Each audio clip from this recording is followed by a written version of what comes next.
Assalamualaikum warahmatullahi wabarakatuh. Waalaikumsalam warahmatullahi wabarakatuh. Sehat? Ya.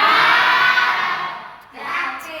Nah, kali ini kita berjumpa dengan pertemuan bahasa Indonesia. Di sini saya akan memberi kalian contoh video pidato. Silakan Yang terhormat Bapak Kepala Sekolah, yang terhormat Bapak Ibu wali kelas, serta teman-teman sekalian yang saya cintai.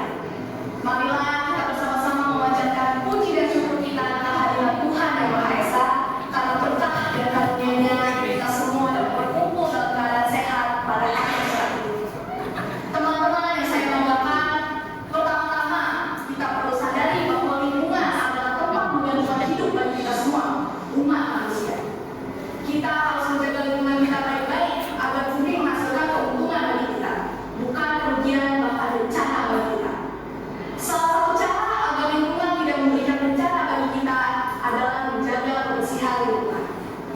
Dalam menjaga kebersihan lingkungan, maka kita perlu mengetahui terlebih dahulu apa arti kebersihan lingkungan. Arti kebersihan lingkungan sesungguhnya adalah suatu keadaan di mana lingkungan tersebut adalah layak untuk ditinggali manusia, di mana keadaan kesehatan manusia secara fisik dapat terjaga. Maka kita harus menjaga kebersihan lingkungan agar tercipta kehidupan yang layak dan sejahtera. Teman-teman yang berbahagia, menjaga kebersihan lingkungan adalah cara terbaik dalam mencegah berbagai penyakit yang mengintai pada musim hujan seperti sekarang. Menjaga kebersihan lingkungan dapat dimulai dari membersihkan sekolah kita tercinta, SMP Mulia. Apabila sekolah kita bersih, maka orang lain pun tak segan untuk mencontoh kebiasaan baik kita dalam membersihkan sekolah ini. Dan kita sebagai penghuni sekolah juga dapat terkena dampak positifnya, yaitu kegiatan belajar mengajar menjadi nyaman kalau lingkungan sekolah kita bersih. Ya, selanjutnya tadi sudah saya kasih contoh untuk contoh pidato. Di sana bisa kalian lihat seperti apa itu pidato. Nah, tapi sebelum kita jauh-jauh mempresentasikan pidato ke depan, pertanyaannya sekarang, apa sih pidato itu? Pidato adalah suatu bentuk komunikasi lisan yang disampaikan di depan umum dengan tujuan tertentu. Oke, bagus. Tepuk tangan.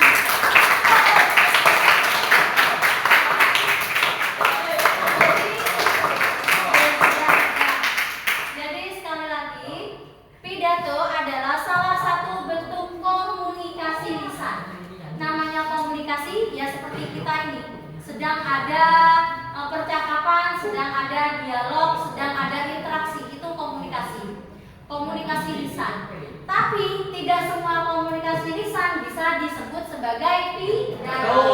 Ada kriteria tertentu, ada ciri-ciri tertentu bahwa komunikasi tersebut bisa kita sebut sebagai pidato. Nah, pidato itu kan komunikasi lisan yang disampaikan di depan publik, di depan halayak umum yang mana ada audiensnya, ada pendengarnya. Sama seperti tadi kita sudah melihat lewat LCD, melihat lewat layar, bahwasanya pidato itu formal, resmi, dan disampaikan di depan banyak orang. Itu pidato. Ya, selanjutnya di LKS-nya itu halaman 45. Di sana ada ciri-ciri pidato. Gimana sih caranya suatu bentuk komunikasi lisan bisa dikatakan sebagai pidato? Itu ada ciri-cirinya. Yang pertama, ada yang mau menyebutkan?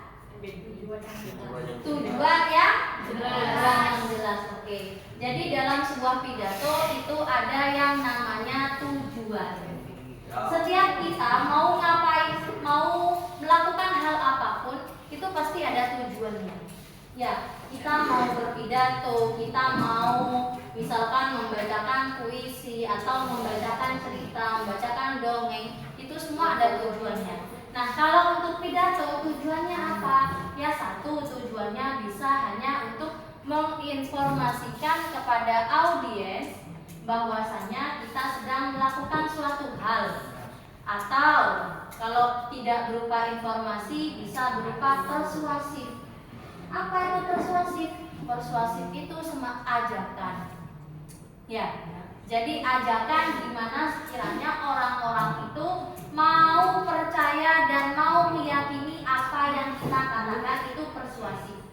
Itu jadi memiliki tujuan yang jelas. Itu ciri-ciri yang pertama. Ciri-ciri yang kedua dari sebuah pidato itu ada yang dinamakan dengan bahasanya mudah dipahami.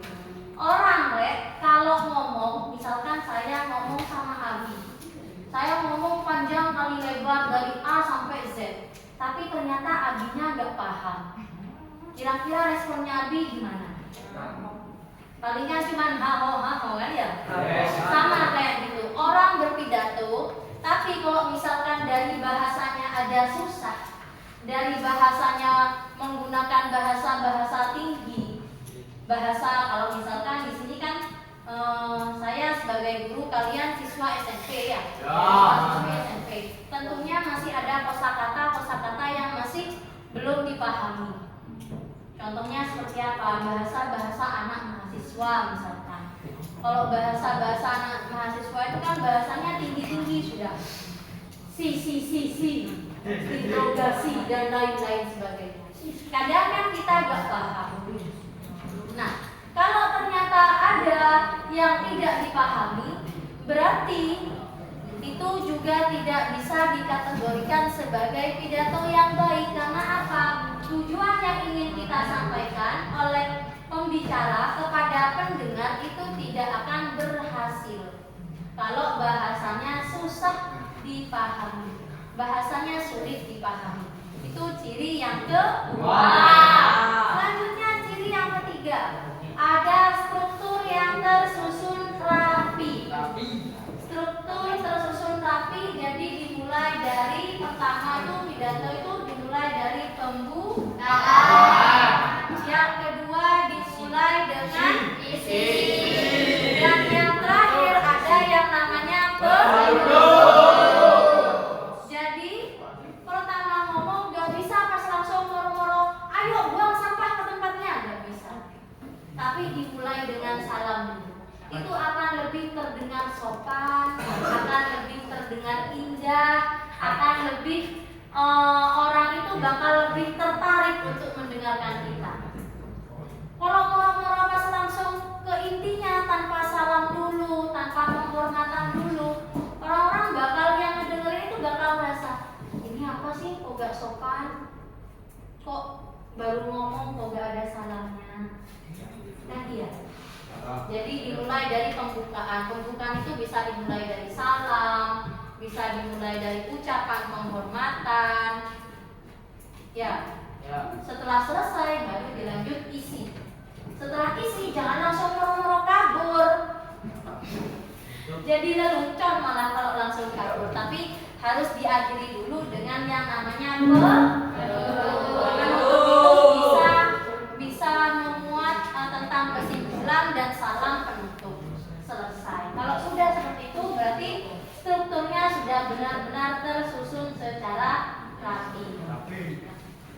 Selanjutnya, kira-kira setelah saya jelaskan tadi pengertian tentang pidato dan strukturnya, struktur pidato meliputi pembukaan, isi dan penutup. Kira-kira di sini ada yang bisa memberikan contoh pidato dan mengekspresikannya ke depan? Ada? Saya. Ya, silakan.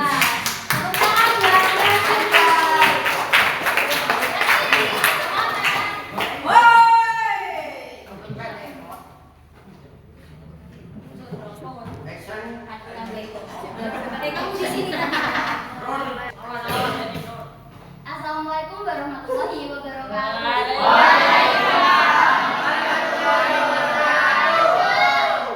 Selamat pagi dan salam semangat.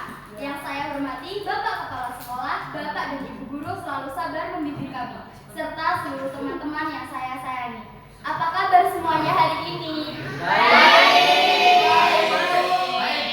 Semoga semangat kita hari ini luar biasa matahari pagi. Yes.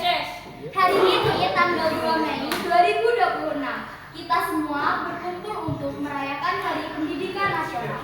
Jika kita melihat di belakang, Bapak Pendidikan Ki Hajar Dewantara, berjuang agar semua anak bisa sekolah. Sekarang kita sudah bisa sekolah dengan nyaman, punya buku, bahkan punya internet untuk belajar.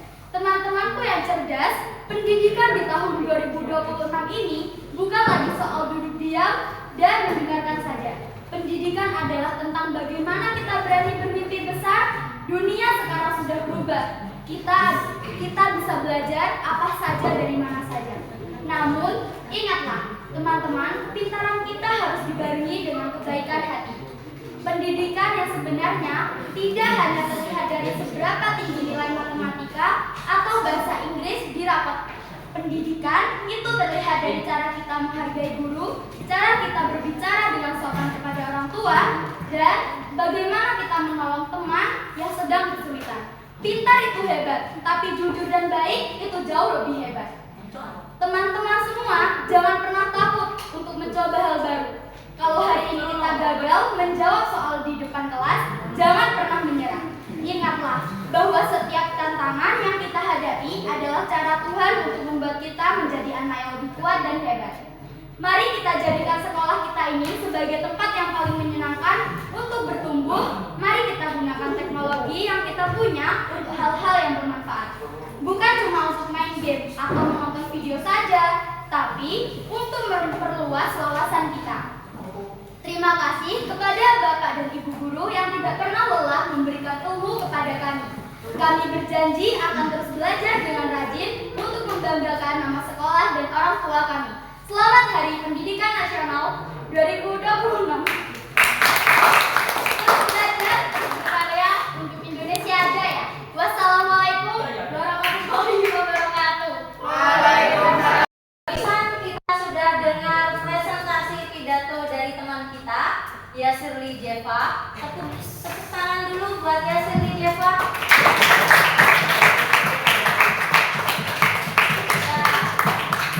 Barusan sudah bagus, dia performanya sudah bagus. Meskipun di akhir-akhir masih ada gugup-gugupnya ya, gak apa-apa, masih latihan. Kalau nanti terus diasah 5 tahun ke depan, 10 tahun ke depan, insya Allah akan sukses. Amin. Dan selanjutnya, untuk pertemuan kali ini kita cukupkan sampai di sini.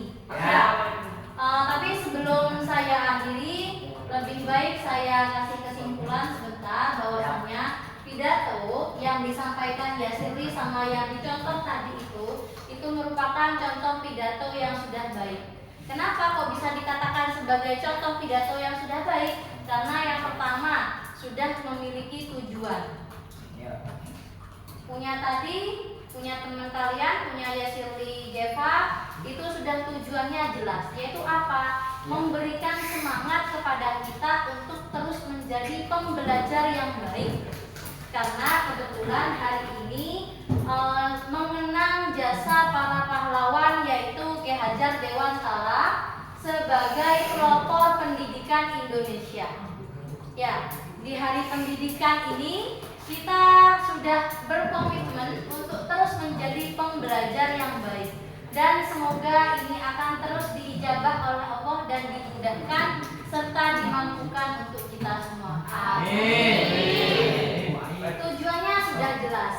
Yang pertama, yang kedua, bahasanya juga mudah dipahami. Tidak ada kata-kata yang memang sulit untuk dipahami. Tidak ada kata-kata yang susah untuk kita pahami, masih perlu kita renungkan artinya, tidak ada. Artinya bahasanya sudah mengalir seperti itu adanya. Ya, itu sudah bagus. Sama seperti yang dicontoh tadi itu, yang di layar, bahwasanya contoh pidatonya juga sudah sangat bagus, pembawaannya juga tegas, pembawaannya juga berwibawa. Artinya meskipun dia sebagai siswa, tapi tidak menunjukkan bahwa dia masih sebagai anak-anak. Sudah menunjukkan bahwa dia seperti orang yang memang cukup matang untuk berbicara di depan publik. Karena sekali lagi nak, berbicara di depan publik itu butuh kemampuan khusus. Kemampuan khusus itu perlu kita latih. Gak moro-moro langsung instan terus-terusan bisa, enggak, tapi perlu latihan setiap hari. Sama seperti saya ngomong di depan kalian semua ini bukan tiba-tiba saya serta-merta bisa, tapi karena saya terus berlatih dan akhirnya bisa secara leluasa berbicara seperti ini kepada kalian. Mungkin itu saja yang bisa saya sampaikan hari ini. Kurang lebihnya mohon maaf. Semoga pembelajaran kali ini manfaat dan barokah untuk kita semua. Amin. Kurang lebihnya saya tutup. Assalamualaikum warahmatullahi wabarakatuh.